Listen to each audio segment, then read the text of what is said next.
ទៅបងប្អូនណាខ្ញុំមិននឹកស្មានថាមានតែគ្រឿងផ្សំពីរមុខនេះណាយើងជួយបំបត្តិបញ្ហារោគស្ត្រីលឿនខ្លាំងមែនតើមិនថាគាត់កើតយូរខែយូរឆ្នាំហើយអញ្ចឹងបងប្អូនគាត់កើតទៅលើបញ្ហាធ្លាក់សរមាស់មានក្លិនក្តៅកាហាយណាហើយគាត់នៅជាមួយនឹងដៃគូគាត់មានខ្យល់តាមទ្វារមាសអញ្ចឹងណាបងប្អូនលន់ស្បូនសុតស្បូនអីគាត់អាចមើលវិធីនេះបានណាបងប្អូនខ្ញុំធានាជូនពូកែខ្លាំងមែនតើណាបងប្អូននិយាយទៅដំបូងឡើយបងប្អូនមានតែស្លឹកក្រូចអញ្ចឹងណាបងប្អូនយើងដាក់ស្លឹកក្រូចចូលទៅក្នុងកធន់មួយបែបនេះមកណាបងប្អូនសម្រាប់ឲ្យយើងត្រាំទៅឲ្យវាដល់ទ្វារមាសយើងវាជួយទៅលើបញ្ហា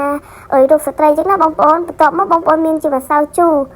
នេះជាម្សៅសាច់ជូរបងប្អូនគឺខាងខ្ញុំមានលក់ដែរណាគឺខ្ញុំប្រើជាម្សៅសាច់ជូរបែបនេះគឺវាល្អជាងប្រើជាម្សៅសាច់ជូរដុំអញ្ចឹងណាបងប្អូនខ្ញុំដាក់ពីលាភីតែខ្ញុំមកដាក់កំប៉ុងណាបងប្អូនខ្ញុំដាក់លក្ខណៈថាស្មើបែបនេះណាបងប្អូនហើយបន្ទាប់មកគឺយើងដាំទឹកឲ្យពុះហើយយើងចាក់ចូលទៅដើម្បីឲ្យវាចេញ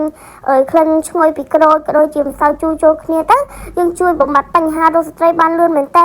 បងប្អូនមានក្លិនណាហើយធ្លាក់សរហើយរមាស់បងប្អូនត្រាំតាមដងទៅពីរដងហើយបងប្អូនទទួលបានប្រសិទ្ធភាពតែម្ដងណាបងប្អូនហើយការត្រាំទឹកម្សៅជូរនេះបងប្អូនវាមិនត្រឹមតែជួយទៅលើបញ្ហារោគស្ត្រីទេបងប្អូនមានការរត់ដងបានណាបងប្អូនត្រាំទៅសាក់ទៅបងប្អូនក៏ជាដែរបងប្អូនហើយយើងត្រាំបែបនេះហើយបងប្អូនគឺស្ទាបវាណា